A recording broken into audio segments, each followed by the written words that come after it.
দর্শক, স্বাগত আমাদের নিয়মিত সাপ্তাহিক আয়োজন চায়না বুলেটিনে। আপনারা জানেন, চীন পৃথিবীর বৃহত্তম রাষ্ট্রগুলোর একটি।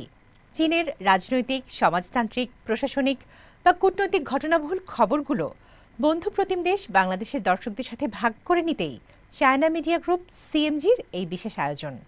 সঙ্গে আছি আমি তামান্না জেনিফার। শুরুতেই বিশেষ বিশেষ শিরোনাম। জমকালো আয়োজনে চীনে অনুষ্ঠিত হচ্ছে 15তম ন্যাশনাল গেমস। উদ্বোধন করেন চীনের প্রেসিডেন্ট শি জিনপিং। প্রেসিডেন্ট শির হাইনান কুয়াংতুং সফর, উন্নয়ন এগিয়ে নিতে কার্যকর পদক্ষেপ নেওয়ার আহ্বান। চীনে 5 দিনের রাষ্ট্রীয় সফরে গেলেন থাইল্যান্ডের রাজা মহা ভাজিরালঙ্কর্ন। চীন নরওয়ে পররাষ্ট্রমন্ত্রীদের বৈঠক, দুই দেশের নেতাদের গৃহীত সিদ্ধান্ত বাস্তবায়নের অঙ্গীকার।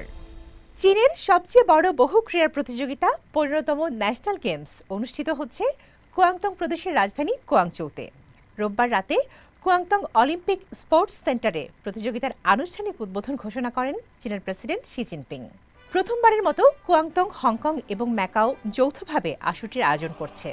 অনুষ্ঠানে প্রেসিডেন্ট শি তার স্ত্রী ফেং লিওয়ানকে সাথে নিয়ে স্টেডিয়ামে প্রবেশ করলে চীনের গণমুক্তি বাহিনীর 8 সদস্যের একটি দল গার্ড অব অনারে চীনের জাতীয় পতাকা স্টেডিয়ামে নিয়ে আসে। আনা হয় 15তম ন্যাশনাল গেমসের পতাকাও। এক শিকড়, এক হৃদয়, এক স্বপ্ন থিমে শিল্প, সংস্কৃতি ও ক্রীড়া পরিবেশনায় আলোকিত হয়ে ওঠে মঞ্চ। আধুনিক প্রযুক্তি, নৃত্য, সুর ও অ্যাথলেটিক প্রদর্শনীতে তুলে ধরা হয় গেমসের স্লোগান, উদ্দীপনে জাতীয় গেমস, উচ্ছ্বাসে গ্রেটার বে এরিয়া। এবারের প্রতিযোগিতামূলক ইভেন্টে থাকছে 34টি খেলা ও 419টি ইভেন্ট।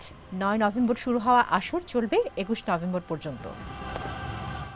উন্মুক্ততা, প্রযুক্তি উদ্ভাবন এবং উচ্চমানের উন্নয়ন এগিয়ে নিতে আরও কার্যকর পদক্ষেপ নেওয়ার আহ্বান জানালেন চীনের কমিউনিস্ট পার্টির সাধারণ সম্পাদক ও দেশটির প্রেসিডেন্ট শি জিনপিং।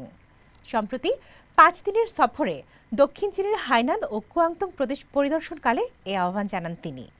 সফরকালে সানআর একটি নৌঘাঁটিতে প্রেসিডেন্ট শি চীনের প্রথম ইলেকট্রোম্যাগনেটিক ক্যাটাপল্ট সজ্জিত বিমানবাহী রণতরী ফুজিয়ানের কমিশনিং ও পতাকা প্রদর্শন অনুষ্ঠানে যোগ দেন। পরদিন তিনি Hainan free trade port FTP নির্মাণ অগ্রগতি নিয়ে সানায় আয়োজিত এক অনুষ্ঠানে বলেন, হাইনান এফটিপি হচ্ছে নতুন যুগে চীনের ব্যাপক সংস্কার ও উন্মুক্ততার বড় উদ্যোগ। পরিদর্শনের অংশ হিসেবে শি কুয়াংতংয়ের মেইচৌ শহরে বিপ্লবী নেতা ইয়ে চিয়ান ইংয়ের স্মৃতি উদ্যান পরিদর্শন করেন। এরপর স্থানীয় একটি জাম্বুরা উৎপাদন কেন্দ্রে কৃষক ও কৃষি প্রযুক্তিবিদদের বলেন, গ্রামীণ বিশেষায়িত শিল্প বিকাশই সর্বাঙ্গীন গ্রামীণ পুনরুজ্জীবনের ভিত্তি। সফরকালে তিনি কুয়াংচৌতে প্রযুক্তি ও শিল্প উদ্ভাবনে কুয়াংতংয়ের অগ্রগতি নিয়ে প্রদর্শনী পরিদর্শন করেন। চীন সফরে গেলেন থাইল্যান্ডের রাজা মহা ভাজিরালঙ্কর্ন। চীনের প্রেসিডেন্ট শি জিনপিংয়ের আমন্ত্রণে 13 থেকে 17 নভেম্বর পর্যন্ত চীন ভ্রমণ করার কথা রয়েছে তাঁর। বৃহস্পতিবার এক সংবাদ সম্মেলনে এ তথ্য জানিয়েছেন চীনের পররাষ্ট্র মন্ত্রণালয়ের এক মুখপাত্র। এই সফরের মাধ্যমে দুই দেশের নেতৃবৃন্দের মধ্যে গৃহীত গুরুত্বপূর্ণ ঐকমত্য বাস্তবায়ন, চীনের সঙ্গে থাইল্যান্ডের দ্বিপক্ষীয়, আঞ্চলিক ও আন্তর্জাতিক পর্যায়ে সহযোগিতা আরও জোরদার হবে, উভয় দেশের জনগণের সমৃদ্ধি, আঞ্চলিক এবং বৈশ্বিক উন্নয়নে গুরুত্বপূর্ণ অবদান রাখবে বলে আশা করছেন সংশ্লিষ্টরা। চীন নরওয়েকে ইউরোপের একটি গুরুত্বপূর্ণ ও নির্ভরযোগ্য অংশীদার হিসেবে দেখে বলে মন্তব্য করেছেন চীনের পররাষ্ট্রমন্ত্রী ওয়াং ই। বেইজিংয়ে সফররত নরওয়ের পররাষ্ট্রমন্ত্রী এসপেন বার্থ এডের সঙ্গে মঙ্গলবার বৈঠকে এমন মন্তব্য করেন তিনি।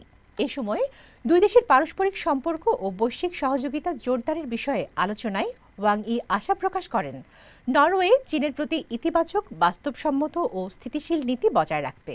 জবাবে এডে বলেন, নরওয়ে দৃঢ়ভাবে এক চীন নীতি অনুসরণ করে। নরওয়ের কোম্পানিগুলো চীনের বাজারে বিনিয়োগ বাড়াতে আগ্রহী বলেও জানান তিনি। দর্শক, এই ছিল আমাদের এবারের আয়োজনে। আবার দেখা হবে চীনের সমসাময়িক খবর নিয়ে আগামী সপ্তাহে একই দিন একই সময়ে।